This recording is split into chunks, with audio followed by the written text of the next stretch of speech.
Instrumental to the RSF's prosecution of its campaign of genocide since June 2023 was its securing of new supply routes for weapons, equipment, and logistics for use in the conflict.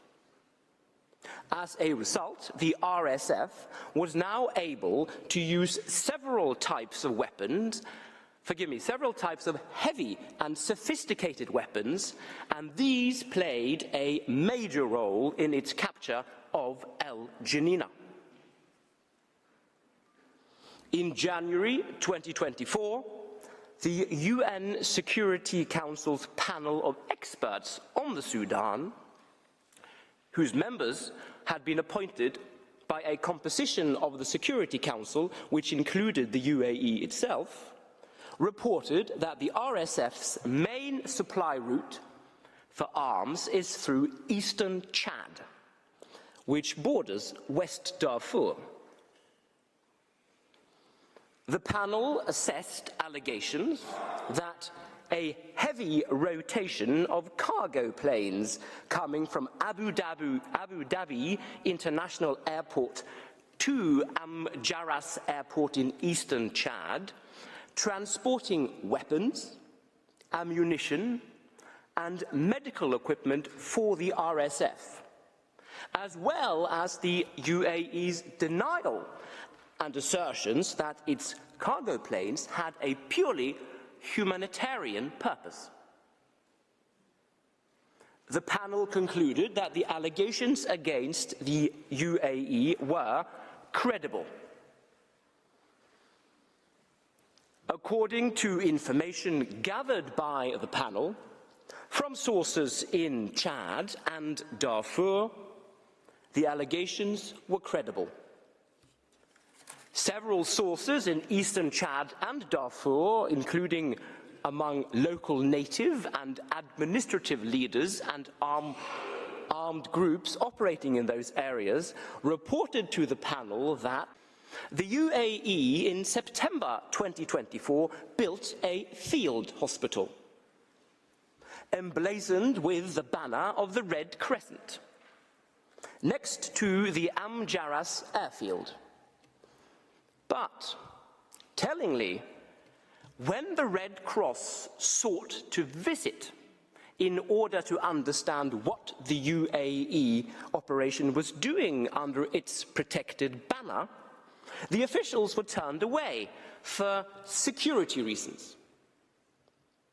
The assessment of the Sudan's General Intelligence Service was that the unnatural expansion of activity in the Amjaras airport facilities, the flights to the airport, and the heavy presence of combat vehicles and military camps are not consistent with the argument that this was for the purpose of providing the needs of the field hospital. An advisor to the American NGO, the Sudan Conflict Observatory, Justin Lynch, put it this way: there is no plausible explanation for these airlifts except for weapons support to the RSF. No one is fooled.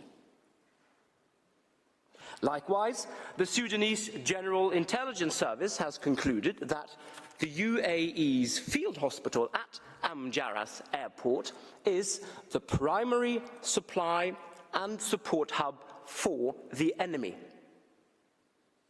It has also determined that the UAE is continuing to use N'Djamena Airport in western Chad for the same purpose. The UAE, for its part, has sought to characterize such conclusions as nothing more than a duplicitous media disinformation campaign. Meanwhile, on 22nd January 2024, the European Union designated Al Junaid Multi-Activities Company under its Sudan sanctions regime. This Sudanese holding company which had already been designated under the United Kingdom's sanction regime, is owned by Abdul Rahim Daglo, the brother of General Hamdan and his two sons. The reasons given by the European Union for the designation included a finding that the RSF is also using Al-Junaid's gold production and exports to secure military support from the United Arab Emirates, UAE, to which most of Sudan's gold production is smuggled, including the provision of weapons used by the RSF in the conflict in Sudan.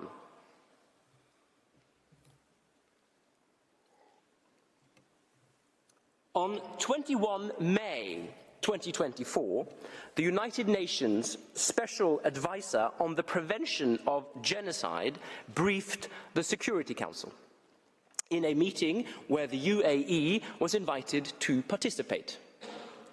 She took the occasion at this meeting to raise the alarm, clearly and unequivocally, about the ongoing situation in the Sudan, which bears all the marks of a risk of genocide, including strong allegations that the crime has already been committed. Civilians are far from being protected, and civilian populations are being targeted based on their identity. In Darfur and El Fasher, civilians are being attacked and killed because of the color of their skin, their ethnicity, and who they are. The Special Advisor expressed extreme concern about the attacks on the ethnic Masalit community in West Darfur, allegedly perpetrated with an explicit intent to destroy, and emphasized that the human rights and humanitarian catastrophe unfolding in the Sudan contravenes the very essence of the international obligations to prevent and punish the crime of crimes, as enshrined by the Genocide Convention. The risk of genocide exists in the Sudan. It is real, and it is growing every single day. On 5 June 2024, the Special Advisor observed in connection with El Fasher that it was unquestionable that risk factors and indicators for genocide and related crimes are present, and the risks are increasing.